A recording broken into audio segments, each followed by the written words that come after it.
Okay, this will be a video about Aristotle Onassis, who probably gets my vote as the most fascinating person in history. He is such an interesting guy.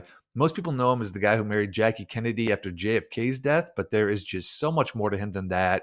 He was insanely rich, the richest man alive, according to some, and there's a lot of mystery and intrigue around how he got his wealth. But probably most interesting of all, there are a lot of things that have been written about Onassis being the man behind the JFK and Robert Kennedy assassinations. There was some serious bad blood between Onassis and the Kennedys. And this is actually going to be a two-part video. I'm just going to talk about Onassis and his fascinating life in this first video, and then right after this, I'll do a part two focused on his links to the Kennedy assassinations. The video is just going to be just a little too long if I included everything in it, so I'm going to break it up into two parts. So we'll get into it, and Onassis was born in 1900 right outside the city of Smyrna, which is now known as Izmir. He was born into a very wealthy family, but the Greco-Turkish War broke out when he was a teenager, and this was just a brutal war. Aristotle Onassis' family had everything they owned either stolen from them or destroyed in this war. Three of his uncles were murdered, his father was imprisoned, and a general in the conquering army took over and moved into the former Onassis mansion and forced Aristotle Onassis to become his live-in lover. And it was described how this was just so traumatic for Onassis to experience this as a teenager, to have his family destroyed and lose everything and become the live-in boyfriend of this older man. It turned Onassis into this total ruthless hard ass. And he has this quote about the effect it had on him. He said, "I learned that if anyone ever messes with me or my family again, I was going to kick the shit out of them." And he eventually escaped and he fled to Argentina and South America, and he started making just a ton of money in a very short amount of time. It was said that he worked a few odd jobs and then started importing tobacco from Greece. And then he eventually made enough money in that to buy some large shipping vessels and oil tankers, and that's when he started making just ridiculous money. He eventually built one of the biggest shipping fleets in the world, and he made billions shipping oil worldwide. So his official story is like the ultimate rags to riches story, from penniless at age 20 to one of the richest people alive. It's a great story, but there's more likely way more to it than that. The more likely story is that he was involved in drug trafficking, and that's how he made a lot of his money. The area he came from near Turkey was the biggest producer in the world of opium, which was used to produce heroin. It was so notorious that it was referred to as Turkish tobacco.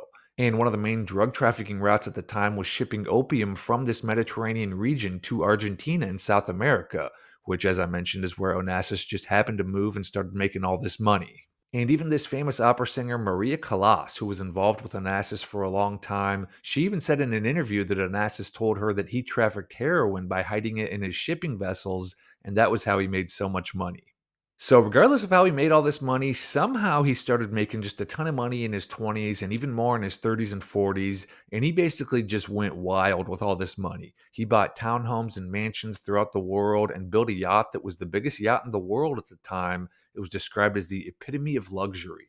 There were 9 guest bedrooms and a 4-room master bedroom, and the rooms were all decorated with famous artwork and had frescoes painted on the ceilings. There was also a massive library, a marble staircase, and there was a swimming pool that could be drained, and then the floor could be elevated to become a dance floor. And when Prince Rainier of Monaco married movie star Grace Kelly in what was called the wedding of the century, Onassis is the one who arranged the wedding, and their honeymoon took place on his yacht.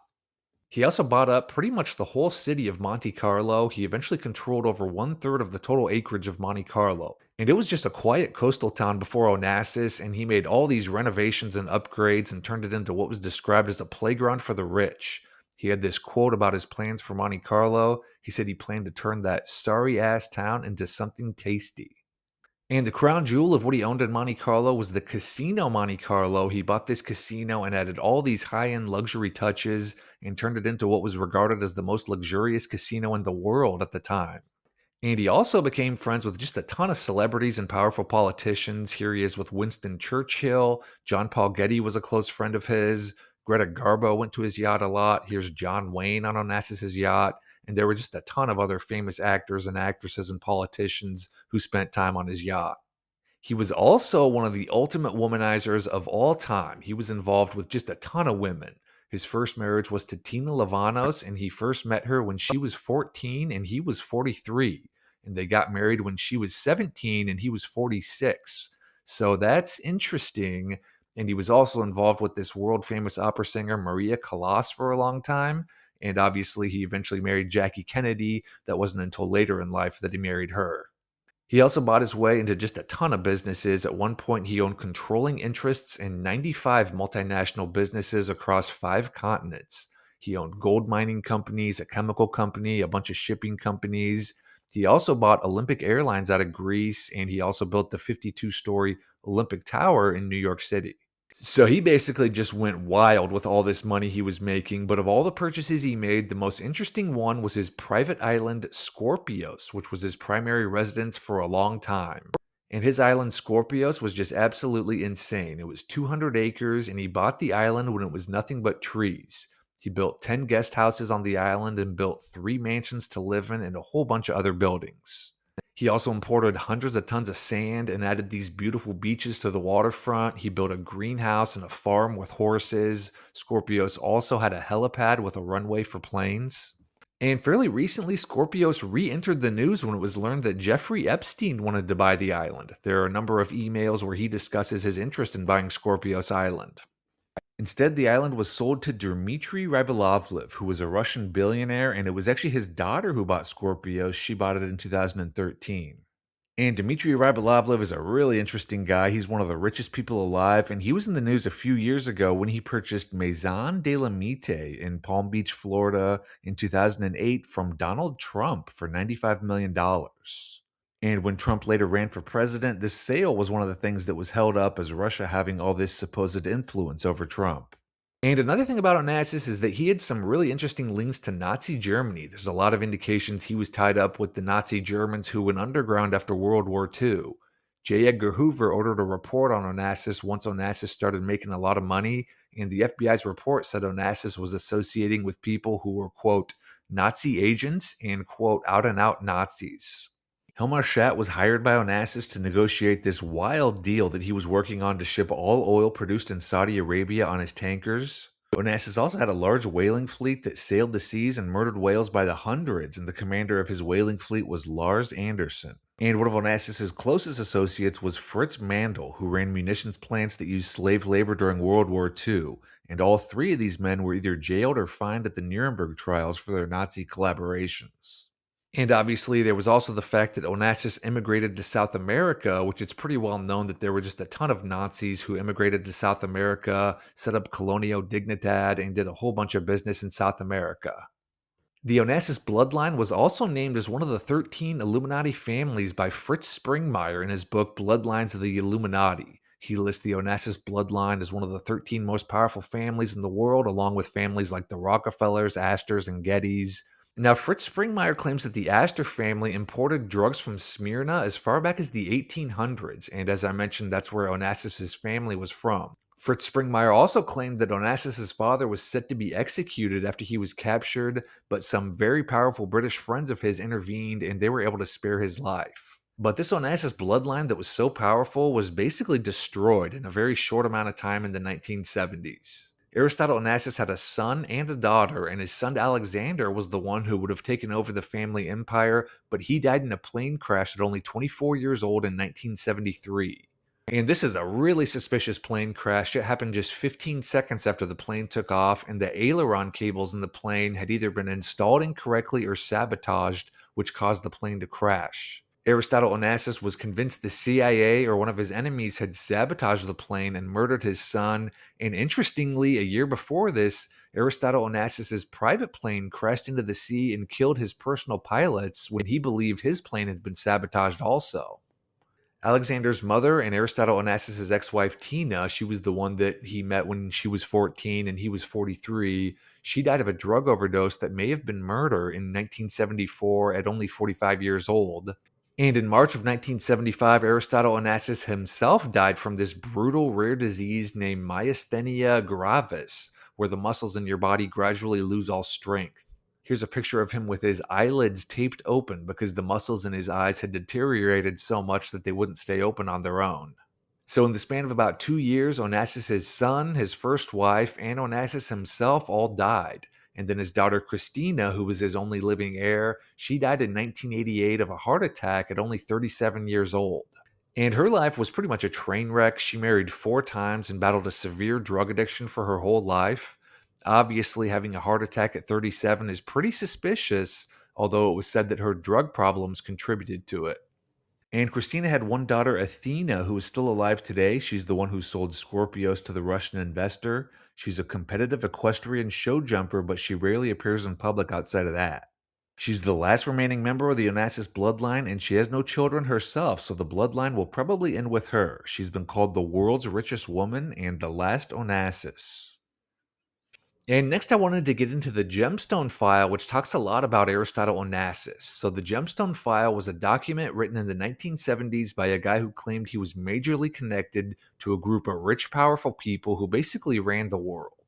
And he wrote this document, the Gemstone File, based on everything he'd learned from them. And he claimed that it tells the true story behind pretty much every major event of the mid 20th century: Watergate, the JFK assassination, Chappaquiddick, everything.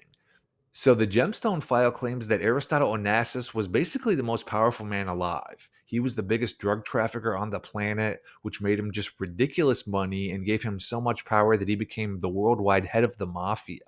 The Gemstone File also claims that in addition to drug trafficking, one of the main sources of Onassis's wealth and power was that he was secretly controlling the Howard Hughes empire.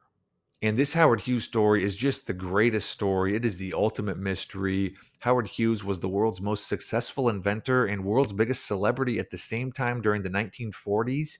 He had this massive billion-dollar business empire, and he was a bigger womanizer than Aristotle Onassis. The list of famous actresses he dated is so long, it takes up 3 lines on his Wikipedia page. So he was just this huge party animal, billionaire, celebrity, businessman, inventor who was always in the news and always grabbing headlines. And then he vanished off the face of the earth in the mid 1950s, and he was never seen again in public for 2 decades. He just disappeared. And in the 2 decades between his last public appearance in the mid 1950s until he officially died in 1976, there were all these stories about how he'd gone insane and turned into this hermit who never left a hotel room and grew out his fingernails and would only eat chocolate bars. There's just a ton of bizarre stories about him. And so there's always been this big question of, did he really just go crazy and go from the biggest celebrity alive to never appearing in public for 2 decades? Or was there more to the story? Was he maybe dead the whole time? Something like that. And the Gemstone File claims that Aristotle Onassis had his men kidnap Howard Hughes in the mid 1950s, and then Onassis took over the Howard Hughes empire and made up this story about Hughes going crazy to explain away Hughes's disappearance. And there's some real interesting links between the two guys that really make you wonder if there might be something legit to all of this. There was this guy, Johnny Meyer, who was Howard Hughes's right-hand man in Hollywood during the 1940s. Him and Howard Hughes just partied together all the time, and Johnny Meyer was notorious for having this insane expense account because he was always wining and dining people with Howard Hughes. And very interestingly, Johnny Meyer stopped working for Hughes and he went to work for Aristotle Onassis around the time that, according to the Gemstone File, Onassis took over the Hughes empire. So again, this was Howard Hughes's right-hand man who suddenly went to work for Onassis, and he worked for Onassis for nearly 20 years. Now, the Gemstone File claims that when Onassis's men kidnapped Hughes, they beat him up severely and he suffered brain damage that was so bad he turned into pretty much a vegetable. And Onassis kept Hughes as essentially a prisoner on his island Skorpios. And he was kept alive because the Hughes empire would have been broken up if Howard Hughes had been declared dead. And if anyone ever demanded proof that Hughes was alive, they could have just rolled him out in his wheelchair to prove that he was indeed alive. And very interestingly, there was in fact some sort of old brain-damaged man in a wheelchair who lived on Aristotle Onassis' island. These photos were taken from a cruise ship that passed by Skorpios, and they show this old guy in a wheelchair with his head wrapped up in bandages, and that's Jackie Onassis right there next to him.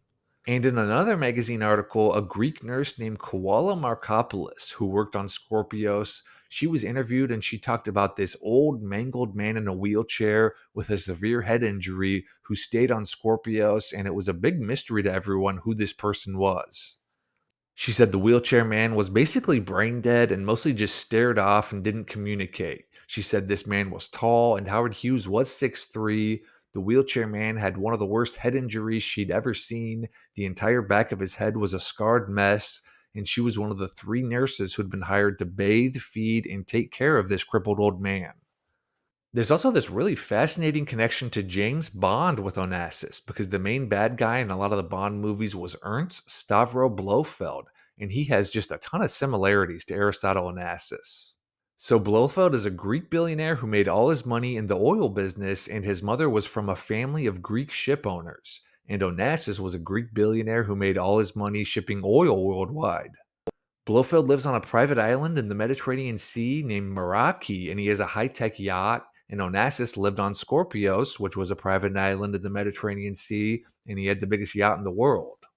And Blofeld runs Spectre, which is an organization of assassins and money people who want to rule the world. And Gemstone claims that Onassis ran a similar worldwide mafia-like organization that also wanted to rule the world. And in particular, the movie Diamonds Are Forever has all these similarities to what Gemstone talks about with Onassis and Hughes. In Diamonds Are Forever, Blofeld has his men kidnap Willard White, who is a Texas billionaire who owns a casino in Las Vegas, and Blofeld keeps Willard White as a prisoner on his private island and then takes over the Willard White empire. And that is quite literally exactly what the Gemstone File claims Onassis did to Texas billionaire Howard Hughes, who also owned casinos in Las Vegas. What's also interesting is that the producer of Diamonds Are Forever and a bunch of the other early Bond movies was Albert Cubby Broccoli, and Cubby Broccoli was a close friend of Howard Hughes until he went missing, and so people have speculated that Cubby Broccoli knew what happened to Howard Hughes, and he disclosed it in the movie. And Cubby Broccoli's story of how he came up with the plot for Diamonds Are Forever is definitely questionable. He claimed he had a dream where he visited Howard Hughes at his Las Vegas suite and an imposter was there instead, and inspired by this dream, he went to the film's screenwriter and said what would happen if someone kidnapped Howard Hughes and substituted an imposter for him. Since no one has seen the real Howard Hughes for years, no one would even know that he's gone, and the screenwriter replied, "That sounds like the perfect caper for Blofeld." And I'll end up the video here just by talking about a few random interesting things with Onassis. And the first is his rivalry with his brother-in-law Stavros Niarchos. And this rivalry of theirs is regarded as one of the nastiest business and personal rivalries of all time. Stavros Niarchos was also a Greek shipping billionaire, and him and Aristotle Onassis just absolutely despised each other. They were always bad-mouthing each other in the press and trying to one-up each other. Stavros Niarchos bought one of the biggest yachts in the world, then Onassis built his yacht that was even bigger. Stavros also lived on a private island in the Mediterranean Sea, then Onassis bought Skorpios, which was an even bigger private island. And one of the reasons their rivalry was so intense has to do with this deal Aristotle Onassis nearly pulled off. It was called the Jeddah Agreement, and this was the deal that would have given him the exclusive rights to ship all oil from Saudi Arabia worldwide. And this would have meant tens and probably hundreds of billions of dollars over the course of the deal. It was said that this Jeddah Agreement would have made Onassis not just ridiculously rich, but more powerful than most nations. And when Stavros Niarchos found out about this deal that Onassis was working on, he did everything he could to sabotage the deal. He paid people to plant all these negative stories in the US press about Onassis. It was rumored that Stavros Niarchos was in very tight with the American CIA, and he used every contact he had to sabotage this deal.